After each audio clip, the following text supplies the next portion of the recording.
What if an entire team retired at the same time?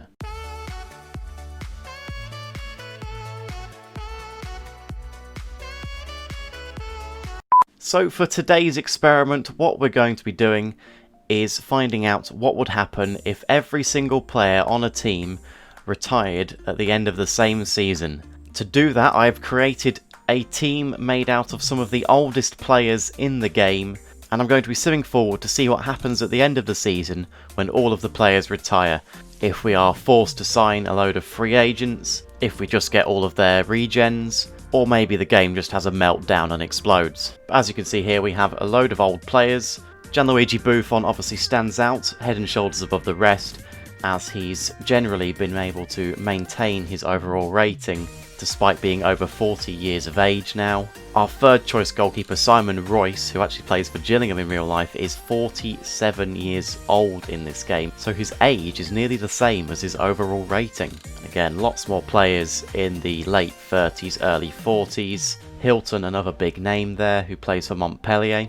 Then we have Vasilevsky, the former Leicester City defender. He's still going at 39 years of age. Gareth Barry, who holds the record for most appearances in the Premier League. As we go further down, all of these obviously retiring at the end of the season. Not many other big names in here, apart from Joaquin, who of course plays for Real Betis. And we have Maxi Rodriguez as well.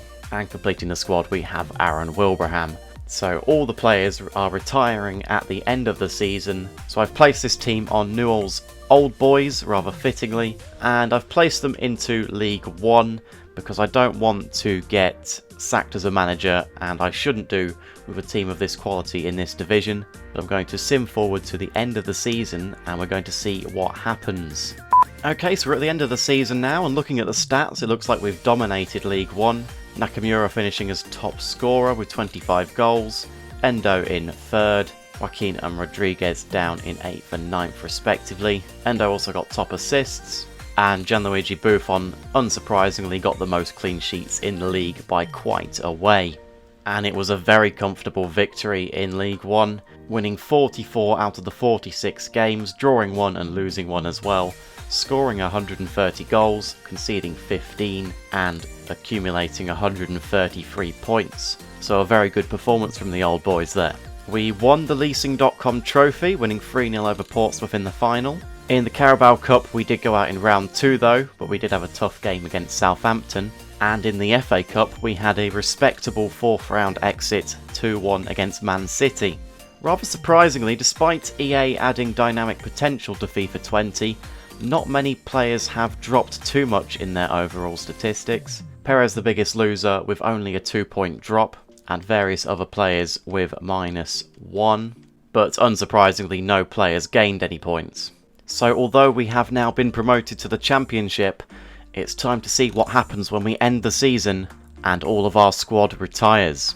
So we're into the next season now, and the game didn't crash, which is a good start. But what has happened is the game has randomly generated a squad of players for us, every single one of them being Indian, with the exception of this player here who is from Ecuador. Why that is, I have absolutely no idea. None of them are real players, and they're not even regens because their ages are too high for that.